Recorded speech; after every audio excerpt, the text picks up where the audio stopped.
तो इस हुकूमत को IMF के पास जाना पड़ा और IMF ने इस दफ़ा सख्त रवैया अपनाया। मुझे याद है 2008 में जब मैं IMF गया था तो एक फ्रेंडली एटमॉस्फेयर था, उन्होंने हमें हेल्प किया। इस दफ़ा उन्होंने फ्रंट लोडिंग करवा दी, सारी टैरिफ इंक्रीज़ कर दिए, इंटरेस्ट रेट बढ़ा दिए, एक्सचेंज रेट को डिवैल्यू करवा दिया। उससे इकॉनमी जो है वो ज़ाहिर है टेल स्पिन में चली गई, ग्रोथ जो है वो कम होगी, लेकिन स्टेबलाइजेशन ज़रूरी थी। अब उसके बाद कोविड भी आ गया, कोविड ने और इस चीज़ को इस पे असरअंदाज हुआ,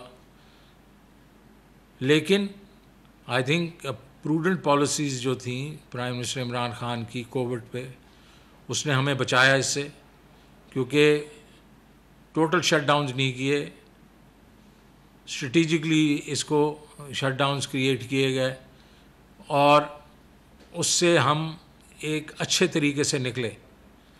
लेकिन साथ साथ जो IMF के जो हमारे कंस्ट्रेंट्स थे वो तो चली। इस हुकूमत ने चंद टारगेटेड चीज़ों के ऊपर तवज्जो दी और वो ये था कि हाउसिंग को के ऊपर तवज्जो दी, एग्रीकल्चर पे तवज्जो दी, जो इंडस्ट्री थी स्पेशली एक्सपोर्ट इंडस्ट्री उस पर तवज्जो दी। तो उससे हुआ ये कि आपकी स्टेबलाइजेशन के साथ साथ एक ग्रोथ भी आना शुरू हो गई है। तो ये 3.94 जिसको लोगों ने कंट्रोवर्शियल बना दिया है वो होना नहीं चाहिए, बिकॉज़ ये एक बड़े शफाफ तरीके से प्लानिंग डिवीज़न ने किया है, फाइनेंस का इसके साथ कोई ताल्लुक़ नहीं है। तो ये एक नंबर है जो कि हमें उम्मीद दिलाता है कि अगर हम अब आगे चलें इसको ग्रोथ की तरफ, तो शायद अगला साल जो है, जो मैं कह रहा था कि 5% हमें ग्रोथ दिखानी चाहिए, वो हो सकती है और उसके अगले साल 6% प्लस हो सकती है। तो क्या स्ट्रैटेजी है? पहली स्ट्रैटेजी तो मेरे आने से ये हुई कि हमने कोई 12 सेक्टर्स हैं उसकी शॉर्ट टर्म, मीडियम और लॉन्ग टर्म प्लानिंग की है। वो प्लान्स ऑलमोस्ट कंप्लीट हो गए हैं। इस महीने के एंड से पहले हम प्राइम मिनिस्टर को प्रेजेंट कर देंगे। और उसमें क्या है वो स्ट्रैटेजी, पूरी स्ट्रैटेजी में क्या है? पहली तो चीज़ जो है वो प्राइस स्टेबिलिटी है। महंगाई जो कि पूरे दुनिया के बीच में बढ़ चुकी है, हर चीज़ आइटम की बढ़ चुकी है, उसका रिफ्लेक्शन हमारे पे भी हो रहा है, क्योंकि हम भी कनेक्टेड हैं। क्योंकि अब हम फूड सरप्लस मुल्क नहीं रह गए, हम फूड डेफिसिट कंट्री हो गए हैं, तो हमें इंपोर्ट करने पड़ेंगे कई चीज़ें। और ये इस हुकूमत की वजह से नहीं हुआ, ये काफ़ी जो अरसे से हमने एग्रीकल्चर के ऊपर तवज्जो नहीं दी, उसकी वजह से हम फूड डेफिसिट कंट्री बन गए। सो प्राइस स्टेबिलिटी के लिए में शुरू में तो हमें एडमिनिस्ट्रेटिव मेजर्स लेने पड़ेंगे। जो लोग होर्डिंग कर रहे हैं, प्रॉफिटेरिंग कर रहे हैं, उनको हमें सख्ती से निपटना पड़ेगा। हम सप्लाइज जो है फूड की सप्लाइज को ज़्यादा करेंगे, लेकिन मीडियम टू लॉन्ग टर्म के बीच में हम जो स्ट्रक्चर्स क्रिएट करेंगे, commodity warehousing, cold storages, और किसान की जो अपनी प्रोड्यूस है चाहेंगे कि वो खुद आके मंडियों पे आके बेचें, ताकि एक प्राइस स्टेबिलिटी आए। और तवज्जो होनी चाहिए एग्रीकल्चर में, ताकि प्रोडक्शन भी ज़्यादा हो। तो ये जो है ये हमारा मीडियम लॉन्ग टर्म है, लेकिन शॉर्ट टर्म में हम इसको एडमिनिस्ट्रेटिवली टैकल करेंगे और हम स्ट्रेटेजिक रिजर्व्स क्रिएट के टैकल करेंगे। जहाँ जहाँ लोगों ने ज़्यादा प्रॉफिट बनाए हम फ्लड कर देंगे उसको। दूसरा हमारा जो फोकस होगा वो है ग्रोथ, कि हमने इकॉनमी को ग्रो करना है। इकॉनमी की ग्रोथ ज़्यादा होगी, उसमें सारी चीज़ें जो हैं, एम्प्लॉयमेंट भी होती है, उसके बीच में रेवेन्यूज़ भी होते हैं, उसकी वजह से मतलब लोगों की इनकम्स भी बेहतर होती हैं। अब इसमें दुनिया के बीच में एक फ़िलासफ़ी थी ट्रिकल डाउन इफ़ेक्ट, जो हम अभी तक फॉलो कर रहे थे, कि ऊपर से आपने इकॉनमी को ठीक किया, वो उसके जो बेनिफिट्स हैं वो आहिस्ता आहिस्ता गरीब आदमी तक आए। लेकिन हमारी जो इकॉनमी जो ज़्यादा देर तक सस्टेनेबल रहती नहीं है ग्रोथ, तो वो 5-6 साल के बाद फिर लोग जो है वापस गिर जाते हैं। तो इस दफ़ा हमने ये इस पे ट्रिकल डाउन पे सिर्फ इन्हिसार नहीं करना, हमने बॉटम्स अप भी करना है। वो हमारे 4 से 6 मिलियन हाउस होल्ड जो नीचे वाले हैं, उन बेचारों का क्या कसूर है? क्या वो पाकिस्तान के बाशिंदे नहीं हैं? क्या उनको हक नहीं पहुँचता? उनके पास भी एक छत होनी चाहिए, उनके पास भी रोज़गार होनी चाहिए, उनके बच्चे भी तालीम होनी चाहिए, और सेहत उनके लिए हम उनका ख्याल रखें। तो हम एक प्राइम मिनिस्टर इमरान खान ये एक मेजर इनिशिएटिव अभी करने जा रहे हैं, जिसके बीच में ट्रिकल डाउन के ऊपर तो हम काम कर रहे हैं। एग्रीकल्चर पे काम करेंगे, इंडस्ट्री पे काम करेंगे, एक्सपोर्ट्स पे काम करेंगे, हाउसिंग पे काम करेंगे, इन सब चीज़ों पे काम करेंगे, लेकिन बॉटम्स अप भी करेंगे। हम आम आदमी के लिए भी स्कीम्स लेके आएंगे जहाँ उनकी रोज़गार हो, उनके पास मतलब, और जहाँ हमें एग्रीकल्चर में गरीब किसान के लिए इंटरेस्ट फ्री लोन देना पड़े वो भी हम देंगे। सो वो एक मेजर रेवोल्यूशन होगा जो हम लेके आ रहे हैं। उसके बाद आप देखेंगे कि हमारी, जिस तरह मैंने कहा कि जो प्रोडक्टिव सेक्टर्स हैं उसके ऊपर हम तवज्जो देंगे ताकि एग्रीकल्चर में सरप्लस फूड क्रिएट करें, इंडस्ट्री के उसको कम्पिटिटिव बनाएं ताकि इंपोर्ट्स कम हों, एक्सपोर्ट्स ज़्यादा हों। और मैं आपको ये भी बता रहा हूँ, और ये आप देख लें हमारी हिस्ट्री की, जब भी हमारा क्राइसिस आया वो इसलिए आया कि हमारे पास डॉलर कम हो गए हैं, डॉलर ख़त्म हो जाते हैं। वो क्यों? क्योंकि हम ग्रोथ करते हैं।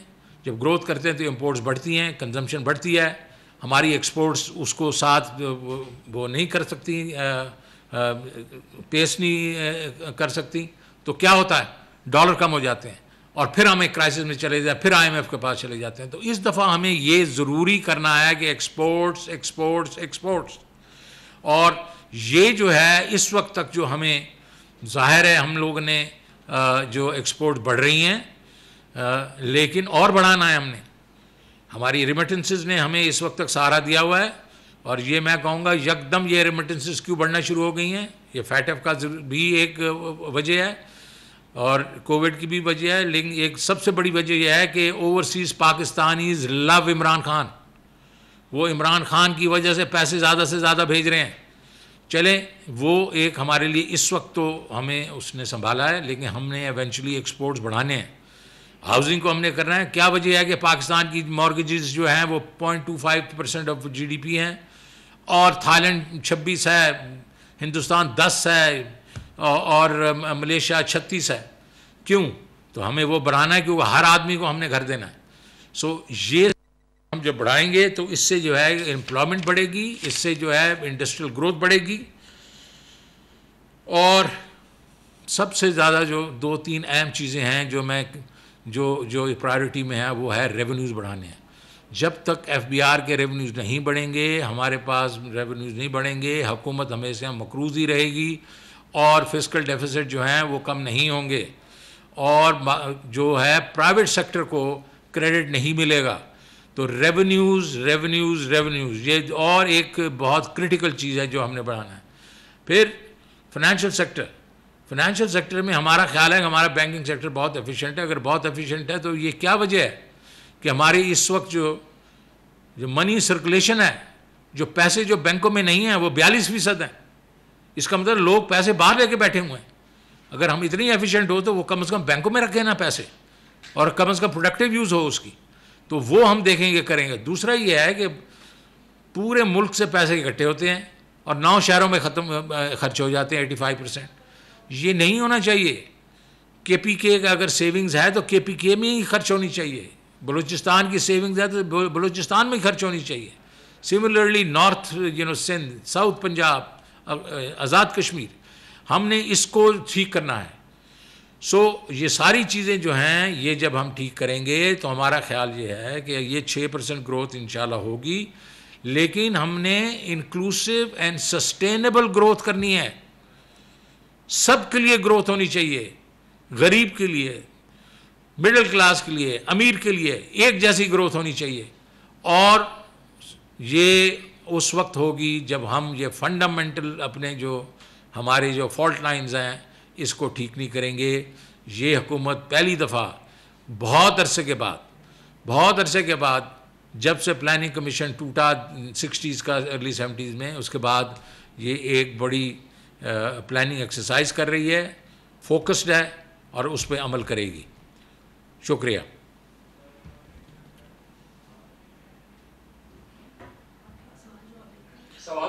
जी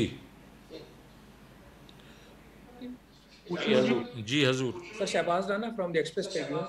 जी आपने जी जी स्टार्ट में फरमाया कि ये जो ग्रोथ नंबर है इसको कंट्रोवर्शियल नहीं होना चाहिए और इसका फाइनेंस का कोई ताल्लुक नहीं है, लेकिन सर ये हकीकत नहीं है कि क्या डॉक्टर वकार मसूद खान साहब ने एक मीटिंग बुलाई थी पीबीएस की के लोगों की और उनको कहा था कि 4% नंबर चाहिए, और जो उन्होंने मीटिंग की थी क्या उन्होंने आपकी इजाज़त से की थी पीबीएस के लोगों से? बिल्कुल उन्होंने ये नहीं कहा। ये आपने, अगर आपको किसी ने ये बताया तो गलत बात की है। वकार मसूद साहब जो हैं वो कभी ऐसी मीटिंग ना बुलाएंगे ना ऐसी बात करेंगे। मैं आपको बता दूं, मैं वो शख्स हूँ जिसने 2009 के बीच में एक टेक्निकल असिस्टेंस ली थी और कहा था कि पीबीएस जो है वो इंडिपेंडेंट होना चाहिए, उसका जो बंदे भी होने चाहिए वो भी बाहर से, चंद बंदे बाहर से लेके आएँ और उसकी रिपोर्टिंग गवर्नमेंट की ये डिपार्टमेंट्स में नहीं होनी चाहिए। मैं जब चला गया तो वो उन्होंने इंडिपेंडेंट तो उसको कर दिया या उसको रिवैम्प तो किया, लेकिन फिर से वो फाइनेंस डिवीज़न में ही रिपोर्ट होता रहा। और इस हुकूमत में आके उन्होंने उसको प्लानिंग में डाला और ये फाइनेंस के नीचे अब नहीं है। सो आपकी ये खबर जो है वो ठीक नहीं है। सर मैं ये पूछना चाहता हूँ आपसे कि आप जब आए थे तो आपने कहा था कि बजट स्ट्रैटेजी पेपर को हम रिवाइज करेंगे। आपने क्या सर वो रिवीजन कर लिया है, और क्या आईएमएफ के साथ आपने निगोशिएट कर लिया है कि जिसके तहत आप टैक्सेस में तो इजाफा चाहते हैं लेकिन जिस अंदाज में वो देख रहे हैं वो नहीं करना चाहते, और दूसरा जो पावर टैरिफ में इजाफा है वो भी आप नहीं करना चाहते हैं? तो क्या आईएमएफ के साथ आपकी चीजें फाइनलाइज हो गई हैं सर? जी मेरे देखें, बिल्कुल आपने सही बात की। हम वो जो है वो वर्किंग पेपर जो है वो उसको रिवाइज कर रहे हैं। एज अ मैटर फैक्ट हम कर चुके हैं। और ये जो आपकी बात बिल्कुल दुरुस्त है कि टैरिफ जो हैं वो इस वक्त हम इंक्रीज़ नहीं करेंगे, लोगों पे बोझ नहीं डालेंगे, और हम उसके अल्टरनेट हमने प्लान जो है तैयार कर लिए हैं। और टैक्सेस पे भी यही है। टैक्सेस उन्होंने हमें कहा था कि अगले साल जो है आप 5.96 ट्रिलियन जो है वो टैक्सेस लेके आ जाएं। हम उसके करीब लेके चले जाएंगे विदाउट टैक्सिंग दी ऑलरेडी टैक्स्ड। उनका ख्याल था कि हम ये जो हैं निकाल दें, कई जो हमने मराहत वगैरह दिए हैं कई सेक्टर्स को, और कुछ टैक्सेस इंक्रीज़ कर दें, जो सैलरीड वाले हैं या जो जिनकी इनकम्स हैं उनको और टैक्स कर दें। हमने कहा वो ऐसे नहीं करेंगे, हम और इनोवेटिव तरीके से पैसे उतने ही इकट्ठे कर लेंगे इंशाल्लाह। लेकिन हम ये दोनों चीज़ों के ऊपर हमारा एक पोजीशन है, हमारी उनसे गुफ्तगू अभी शुरू है। इंशाल्लाह मुझे पूरी उम्मीद है कि आईएमएफ जो है हमें स्पेस देगा। जी नेक्स्ट मेरा क्वेश्चन है डॉन से जी सर सनाउल्लाह डॉन से सर। जी बोले सर। ये आपने काफी चीजों का जिक्र किया है, लेकिन जो मेजर आपका प्रॉब्लम है आपने उसको मिस किया है। नेक्स्ट ईयर में भी आपकी जो मार्कअप पेमेंट है वो नियरली $20 बिलियन या उसको आप कह सकते हैं $3 ट्रिलियन से ज्यादा होगा। तो ये ग्रोइंग बर्डन है आपके ऊपर और नेक्स्ट ईयर ये और बढ़ेगा। तो इसको हैंडल करने के लिए आपके पास क्या स्ट्रेटेजी है? सेकंड ये है कि अति सलाह एक सवाल पूछ लो भाई, एक सवाल बहुत देखें यार, जरूरी तो हर चीज़ है यार, जरूरी तो हर चीज़ है, एक सवाल पूछ लो ना। अच्छा जी नहीं बोलने दो यार, बोलने दो सर। मेरा सवाल है, दूसरा आपका सवाल क्या था? आप बोले सनाउल्लाह, दूसरा सवाल क्या था आपका? यार ऑन करो ना उसको। सर पीडीसीएल की प्राइवेटाइजेशन के $800 मिलियन पेंडिंग है, अब तो कई साल हो गए हैं, उसके बारे में आपकी क्या स्ट्रेटेजी है रिकवर करने की?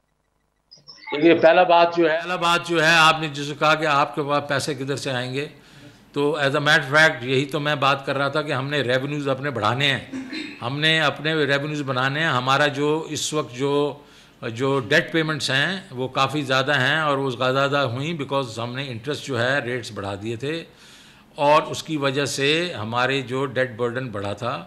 लेकिन इस वक्त फिस्कल डेफिसिट नीचे आएगा अगले साल, और ये रेवेन्यू बढ़ेंगे इंशाल्लाह, उससे ही हम पूरा कर लेंगे। ऐसी हमें घबराने की कोई ज़रूरत नहीं है। दूसरा पीटी सेल की जो बात है, पीटी सेल के साथ भी बातचीत चल रही है, और क्योंकि हमारे रिलेशनशिप जो हैं वो काफ़ी अच्छे हैं, तो हम चाह रहे हैं कि कोई ना कोई इसका सलूशन निकले। तो इंशाल्लाह इसी अगले साल के बीच में हम ये भी सलूशन कर लेंगे। अच्छा जी, नेक्स्ट जी तनवीर साहब। अशरफ मलखम जी, जियो टीवी से। सर, आपने अभी जिक्र किया कि आईएमएफ के साथ आप कुछ ऐसी चीज़ें रिवाइज कर रहे हैं जो हुकूमत के बस में नहीं है करना, खासतौर पर टैरिफ इंक्रीज करने। तो एक चीज़ और भी नई आई थी आईएमएफ की तरफ से कि FATF से निकलने की शर्त रखी गई थी कि जब तक पाकिस्तान FATF से निकल नहीं जाता उसकी ग्रे लिस्ट से, उस वक्त आईएमएफ का प्रोग्राम ऑपरेशनल नहीं होगा। उस शर्त पे भी दोबारा नीगोशिएशन करेंगे, और साथ ही जो रियल सेक्टर की अमनेस्टी की एक शर्त थी FATF अपने IMF के प्रोग्राम की तरफ से, उसमें कब तक मजीद कितनी एक्सटेंशन होगी? अभी तक तो पाकिस्तान एक्सटेंशन पे चल रहा है, और जो आपने जिक्र किया कि 40% रकम जो है पाकिस्तान की सेविंग्स बैंक से बाहर पड़ी है, सारे के सारे रियल स्टेट सेक्टर में जा रही है, जो कि एक बिजनेस एक्टिविटी तो हो रही है, लेकिन मार्केट को उसने बहुत ज़्यादा इन्फ्लेट कर दिया है। जो रियल हाउसिंग वाला है बायर, उसको लिए खरीदना मुश्किल हो गया, ब्लैक मनी जा रही है रियल स्टेट में। ये सारी IMF की कंडीशंस थी जी, इन पे आपकी बात। IMF की जो कंडीशंस आप कह रहे हैं कि FATF वाली, तो मेरे नज़र में तो ऐसी नहीं चीज़ कोई नहीं गुजरी। लेकिन हैविंग सेड दैट, हम FATF की कंडीशंस को ऑलमोस्ट मीट कर चुके हैं। एक आधा आइटम रह जाता है जो कि ट्रांजैक्शनल है, वो पॉलिसी वाला नहीं है। तो हमें उम्मीद है कि अभी ये जून की मीटिंग जो होंगी तो इंशाल्लाह हमें फेवरेबल उस पर रिस्पांस मिलेगा। लेकिन इसके ऊपर डिपेंडेंट नहीं है IMF प्रोग्राम। दूसरा, आपने मुझे कहा कि वो एमनेस्टी जो है, एमनेस्टी है उसने जून में ख़त्म हो जाना है। अब हम कोशिश ज़रूर करेंगे, ये COVID-3 जो है इसकी वजह से हम उनसे कोई एक लीवे लें कुछ और अरसे का, लेकिन अभी तक 1.5 साल का हम लीवे दे चुके हैं हाउसिंग इंडस्ट्री, और बहुत प्रोजेक्ट स्टार्ट हो चुके हैं। तो ये मेक और ब्रेक नहीं है पाकिस्तान के लिए। जो आप बात कर रहे हैं कि ये पैसे जो हैं रियल एस्टेट में जाते हैं, बिल्कुल जाते हैं। हम चाहेंगे कि ये रियल एस्टेट से मतलब ये इनफॉर्मल इकॉनमी से निकलें, उसके लिए हमने ये प्रोग्राम्स दिए थे। बट ये एक ऑन गोइंग चीज़ होगी, क्योंकि इस वक्त मैं आपको ये भी बता दूं कि इस बजट में हम जो है बड़ी लीनियंसी दिखाएंगे इन टर्म्स ऑफ हरासमेंट हम ख़त्म करेंगे, और ये चाहेंगे कि लोग जो हैं सेल्फ असेसमेंट करें, और उसकी थर्ड पार्टी ऑडिट जो है वो भी थर्ड पार्टी होनी चाहिए। जिस तरह मैंने 2009 में कहा था, अभी भी वैसे करेंगे। लेकिन उसकी एक दूसरी साइड भी होगी। दूसरी साइड ये होगी कि जो लोग जो अपने मतलब सेल्फ असेसमेंट और ईमानदारी से नहीं करेंगे, तो हम इस दफ़ा इंशाल्लाह लाएंगे कि लोगों को फिर जेल सेंटेंस भी होगी, हम सख्ती भी करेंगे। मतलब ज़रूरी नहीं कि हरासमेंट जब हमने FBR की ख़त्म कर ली और थर्ड पार्टी को लेके आ गए और फिर भी लोग समझेंगे बस मादर पितर आज़ाद हो गए, वो नहीं होंगे। जो टैक्स नहीं दे रहे अगर वो पकड़े गए तो फिर जिस तरह दूसरे दुनिया में होता है, सिर्फ उसके ऊपर वो पेनल्टीज़ नहीं लगती, फिर जेल जाए। तो इसलिए हम ये रियल एस्टेट को भी ये समझ होगी कि भाईजान जो है वो जो एक फ्रेमवर्क है उसके तहत हम काम करें, अदरवाइज जो है मुश्किल हो जाएगी। जी नेक्स्ट। सर, मेरा नाम तनवीर हाशमी है, मैं जंग अखबार से हूँ। हेलो जी जी जी जी जी जी आवाज़ आ रही है जी। मेरा क्वेश्चन ये है सर कि बहुत सारा काम टारगेटेड सब्सिडीज के ऊपर हो रहा था, और ये IMF की शराइत भी थी कि सब्सिडीज को ज्यादा से ज्यादा कम किया जाए। तो सर, क्या जो सब्सिडीज हैं क्या इसके ऊपर भी बजट के अंदर क्या कम की जाएंगी? और जो गरीब लोग हैं, खासतौर पर जो बिजली के ऊपर सब्सिडीज थी या जो फूड के ऊपर सब्सिडीज है और बाकी चीजों के ऊपर, तो क्या इसको भी कम करेंगे बजट के अंदर, या इसको क्या रैशनलाइज किया जाएगा? जी, इसको टारगेट करेंगे। अब देखें, इस वक्त जो इलेक्ट्रिसिटी है उसमें 35 मिलियन हाउस होल्ड है और 29 मिलियन को सब्सिडी मिल रही है। ये तो ठीक नहीं है ना। इसका मतलब है जिनका हक है उसके अलावा बहुत लोगों को मिल रही है। तो वो तो नहीं इस चीज़ के ऊपर माइंड करते जिनको मिल रही है और नहीं मिलनी चाहिए। तो हम इसको टारगेटेड करेंगे। उसके लिए सानिया निश्चित ने एक हाईवे क्रिएट किया है हाउस होल्ड इनकम्स का। तो हम जो निचली जो 40-45% जो हमारी पॉपुलेशन है उसको सब्सिडाइज करेंगे, उसको बिजली पे भी करेंगे, उसको आटे पे भी करेंगे, हम दूसरे जो एसेंशियल्स हैं उस पर भी करेंगे, लेकिन सबको नहीं करेंगे। वो टारगेटिंग जो है वो अगले साल से शुरू हो जाएगी। नेक्स्ट जी, ये मेरा मेरे ख्याल में जी बोले, मैं सुन नहीं रहा था, आप बताएं। यार ये देखें वो बोल रहे हैं और आवाज नहीं आ रही। उजाम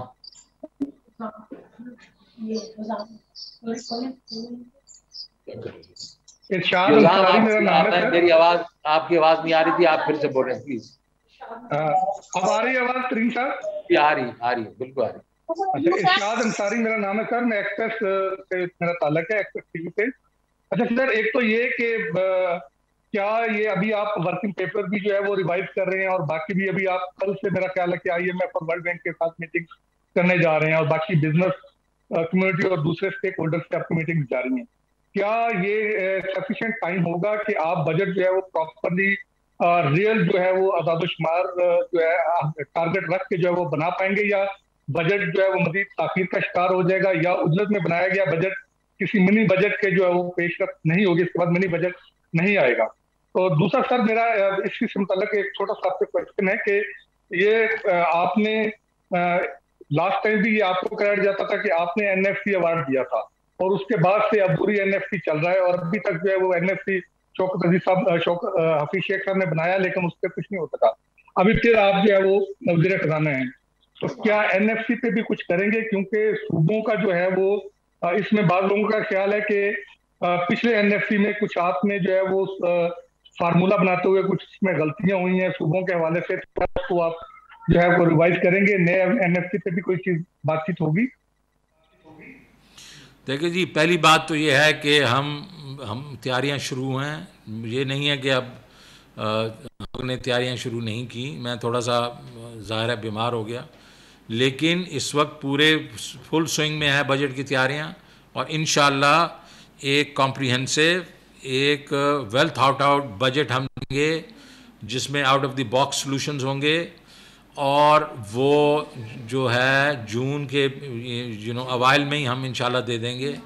अभी इस वक्त जो डेट आ रही है वो तकरीबन जून 11 की आ रही है, तो इंशाल्लाह देंगे। और इसमें आप देखेंगे कि हम ये हैपहैज़र्ड तरीके से नहीं तैयार हुआ, ये बड़े एक्सपीरियंस लोग बैठे हुए हैं हमारे मिनिस्ट्री के बीच में, तो ये तो होगा। दूसरा NFC की बात की तो जी NFC के बीच में कोई ऐसी वो उजलत नहीं हुई थी।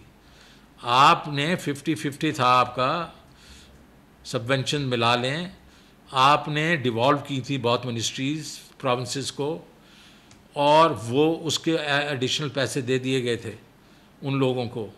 और उसमें नॉट ओनली वर्टिकली हमने ये थोड़ा ज़्यादा उनको इसलिए दिए कि हॉरिजेंटली उन्होंने चेंज कर दिया था, सिर्फ पॉपुलेशन पे नहीं था, और उसको वो उनके लिए एक इंसेंटिव था। अब हमने ये देखा कि उसमें प्रोविंसेस ने अपने पैसे तो जो खर्च करने थे वो एक तरीके से उन्होंने ठीक तरीके से नहीं किए, वो उनकी सवाबदीद। लेकिन फेडरेशन ने भी जो चीज़ें अपनी कम करनी थी वो नहीं की। तो एक NFC की जिसको आप रिवीजन कहते हैं वो ज़रूर होनी चाहिए, और वो मैं कोशिश करूँगा एक कंसेंसस के साथ बैठ के उसको किया जाए। लेकिन end of the day we must understand कि ये एक जॉइंट एफर्ट होती है प्रोविंसेस की और फेडरेशन की, मिल के हमको चलना है। लेकिन जो मेन चीज़ उस NFC के बीच में थी, दो चीज़ें थी, और वो आप प्लीज़ अभी ये मैं आपके ज़रिए सारी कौम को कहना चाहता हूँ कि उस वक्त 8.8% टैक्स टू GDP था, और हमने ये बिल्कुल एग्री किया था 8.8% पूरे मुल्क के लिए ठीक नहीं है। आप जब तक 18 से 20% पे नहीं जाएंगे, हम दोनों जो सूबे और फेडरेशन खुश नहीं रह सकते। हमने वो और कहा कि अभी एक दिन में नहीं होगा ये ज़्यादा, तो आप अगले हर साल में 1% इंक्रीज़ करें ताकि 10 साल में आप तकरीबन 19% पे चले जाएं। वो क्या हुआ? उसका कुछ नहीं हुआ। तो जब हम अपना जो बेसिक जो प्रिंसिपल है उसको नहीं मानेंगे तो फिर उसके बाद इस तरह प्रॉब्लम में रहेंगे। आज फर्ज करो वही जो हम लोग कहा था, आज 11 साल गुजर गए हैं, आज 20% टैक्स टू जीडीपी होता तो 10 ट्रिलियन की हमारी टैक्स होती। 10 ट्रिलियन की टैक्स के बीच में आपके ख्याल में किसी को प्रॉब्लम होता? कोई इस वक्त नहीं होता। तो हमने जो अपने अहदाफ अपने लिए तैयार किए थे वो हमने खुद नहीं पूरे किए। तो अब हम कोशिश करेंगे कि फेडरेशन जो है वो इसको मैंने कहा है अगले 6 से 7 साल में हम इसको 20% पे लेके जाएंगे ताकि ये प्रॉब्लम्स रिजॉल्व हो जाए। और दूसरा था कि हमने एक्सपेंसेस कम करने हैं, जिसमें एसओईज के एक्सपेंसेस वगैरह हैं, और वो जो हैं कम नहीं हुए। जी नेक्स्ट। हेलो, लास्ट बात कर रहा हूं। हेलो, हम न्यूज़ इमरान साहब जी। इमरान मुझसे बात कर रहे हैं जी। अस्सलाम वालेकुम तरीन साहब, इमरान सुल्तान आज न्यूज़ से जी। 2018 से पहले 2008 और अब 2021 जो मेन हमारी इकोनॉमी में पाकिस्तान को जो सबसे बड़ा डेट पड़ा है वो सर्कुलर डेट के हवाले से पड़ा है। सर्कुलर डेट में आप क्या कर रहे हैं? 2018 में आपसे पहले हफीज शेख साहब, उनसे पहले असद उमर साहब, जो पीटीआई की इस हुकूमत की पॉलिसी थी सर्कुलर डेट को लेकर, वो किस हद तक कारआमद साबित हुई और आपका क्या विजन है? आप किस तरीके से टैकल करेंगे सर्कुलर डेट को, जो बहुत बड़ा मसला है इस वक्त हमारी इकोनॉमी का? ये बहुत बड़ा मसला है और इसने हमें बहुत तरीके से, हमें एक किस्म से हमें तो वो है, एक किस्म एंग्जाइटी है इसके ऊपर। और वो वजह क्या है? उसकी वजह ये है कि हमारे पास जिसका एक वक्त में अंधेरे थे और जो थी सप्लाई इलेक्ट्रिसिटी की नहीं थी, हमने जाके कारखाने लगाने शुरू कर दिए। हमने ये नहीं सोचा कि हमें कितनी इलेक्ट्रिसिटी की ज़रूरत है या कितनी नहीं है, हमने दबा के लगा दिए। अब हमारे पास एक्सेस कैपेसिटी हो गई है। अच्छा, ख्याल ये था कि जैसे जैसे ग्रोथ होगी तो ये एक्सेस कैपेसिटी यूज़ हो जाएगी, लेकिन हमने उससे भी ज़्यादा लगा दिए। तो अब ये हालत है कि 2018 में जो कैपेसिटी पेमेंट्स थी वो 465 बिलियन की थी। 2023 में वही कैपेसिटी पेमेंट 1455 बिलियन की होंगी। तो आप अंदाज़ा करें कि ये क्यों? इसलिए नहीं कि सिर्फ ग्रोथ नहीं हो रही, क्योंकि ग्रोथ चलें 1-2 साल में कम हुई है, लेकिन ये ग्रोथ अगर 10-12% भी होती है हर साल तो ये फिर भी कैपेसिटी जो है ज़्यादा थी। तो हमने अब उसके साथ क्या करना है? पहली चीज़ तो ये करनी है कि इस वक्त जो हमें पेमेंट्स आ रही हैं हम किसी तरीके से उसको इवन आउट करें और स्ट्रेच करें, ताकि बोझ जो है ये आवाम पे नहीं पड़े। क्योंकि एक तरीका तो ये है कि आप कैपेसिटी पे आप बढ़ाते जाएं टैरिफ्स, लेकिन कितनी देर तक यार? लोग तो पिस गए हैं यार, हमारी इंडस्ट्री अनकम्पेटिटिव हो रही है। तो हम एक तो ये करेंगे, इनको हम स्ट्रेच आउट करेंगे ताकि ये अगले 3-4-5 साल के लिए हमें कोई वक्फा मिले। उसके बाद जो मेरी स्ट्रैटेजी है और जो मेरे ख्याल प्राइम मिनिस्टर की स्ट्रैटेजी है कि ग्रोथ स्ट्रैटेजी, हम ग्रोथ को ऊपर लेके जाएं, 6-7-8% पे लेके जाएं ताकि ये एडिशनल कैपेसिटी जो है यूज़ हो सके। सो ये एक और कॉम्प्रिहेंसिव प्लान इस पे बन रहा है, हम शेयर करेंगे आपके साथ। जी नेक्स्ट। बोले सर,